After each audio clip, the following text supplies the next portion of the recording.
صباح النشاط عليكم حبايبي يا احلى متابعين في الدنيا. النهارده هنعمل البتنجان الابيض بالطريقه طبعا الصيامي. هنعمل محشي بتنجان بالطريقه الصيامي عشان طبعا احنا في الصيام العذراء، كل سنه وانتم طيبين، فهنعمله بالطريقه الصيامي. يلا بينا مع بعض. اول حاجه هعملها هنضف البتنجان واقوره وارجع لكم. ده شكل البتنجان عندي بعد ما غسلته غسله كويسه وشطفته كده كذا شطفه تحت الحنفيه، وبعدين حطيته في ميه علشان ما يسودش. هبتدي بقى اعمل الخلطه. اجيب حله عندي واحط فيها شويه زيت، واحط بصلتين كبار احمر على ابيض كده، اشوحهم كويس جدا. مستناش على البصله لما تحمر قوي علشان ما تمررش مني. هو اللون ده كده حلو قوي. بحط الطماطم اللي هي زي اللي انا كنت مسبكاها معاكم، نفس الطريقه، هي متسبكه ومتفرزه. بحطها على البصله كده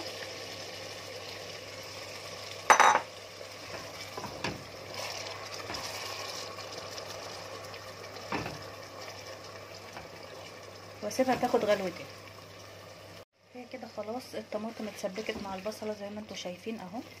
يبقى يعتبر كده مادام رسمت عندي الخط ده يبقى كده خلاص هي اتسبكت. هنا عندي كوبايتين ونص رز مغسولين وتمام كده زي الفل نضاف. احط عليهم كده الصلصه الكميه طبعا اللي انا عايزاها، واقلب كده واشوف اذا كانت محتاجه تاني ولا لا.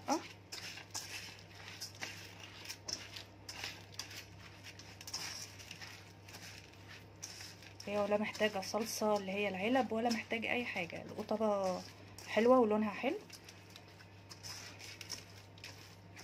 هي محتاجه حبه صغيره تاني بس كده تمام. حلو قوي كده. احط لها خضره عندي متفرزه. انا بفرز الخضره وبشيلها في الفريزر علشان يوم زي النهارده مثلا حر، لو انت رحتي السوق هتلاقيها دبلانه فمش هتعرفي تحطيها على المحشي، فلما بتبقى عندي في الفريزر بعرف اتصرف.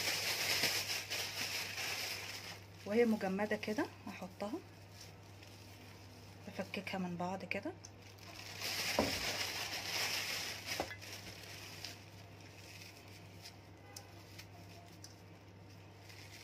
وهي مجمده ما استناش عليها لما تفك.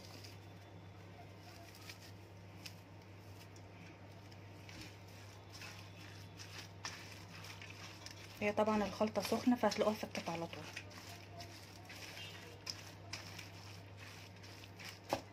الخضره اللي انا حطيتها عباره عن شبت وكزبره وبقدونس وخضره المحشي العاديه اهي كده كده تمام. ابتدي احط التوابل بتاعتها. هحط ملح،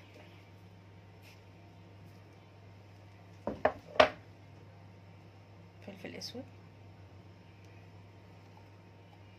كمون،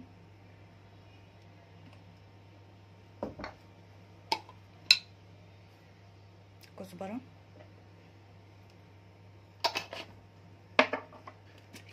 بابريكا،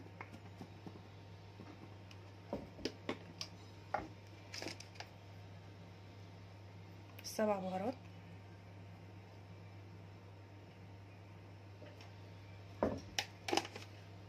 شطه لو عندكم الرغبه ان انتوا تحطوها حطوها، ما بتحبوهاش ما تحطوهاش. دي شطه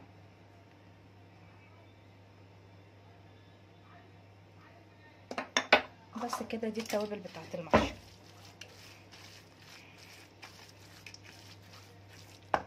هنا البتنجان عندي شطفته شطفه تانية وصفيته اهو جاهز على الحشو. والخلطه عندي اهي تمام كده مش ناقصها اي حاجه. هبتدي احشي بقى. والتسبيكه اللي بقيت مني دي هشيلها في الفريزر وهتنفعني اكيد في اكله تانية اهي زي ما انتم شايفين اهي. ده شكل المحشي بعد ما حشيناه. وحطيت من تحت المحشي بصل وطماطم متقطع طرنشات. هحط شويه زيت صغيره كده على الوش عشان يطلع الواحده بوحدتها. لان المحشي بقى صيامي فانا هحط ميه سخنه، مش هحط طبعا شوربه، فهعمله بميه سخنه. هشوف هحط عليه ايه دلوقتي. من الكتل طبعا مغليه.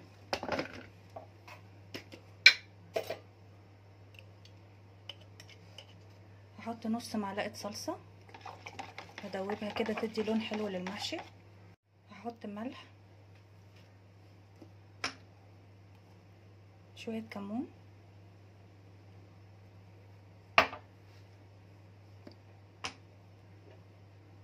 شوية فلفل، بس مش هحط اي حاجة تانية كده، بس عشان اطعم المية السخنة ما تبقاش بيضة وما يدينيش المحشي ابيض، لا يبقى واخد لون حلو كده وطعم كمان حلو.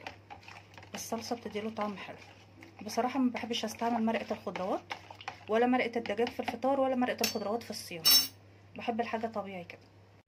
هسقي بقى المحشي.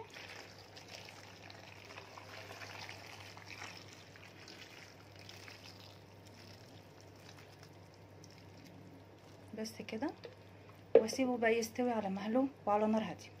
طبعا يغلي الاول وبعدين هوطي عليه النار. ده شكل المحشي عندي بعد ما استوى اهو.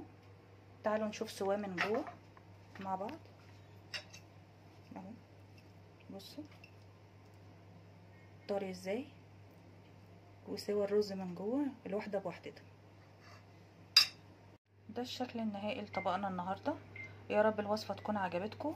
ما تنسوش اللايك والكومنت الحلو اللي زيكم، واشوفكم في فيديو جديد. باي باي.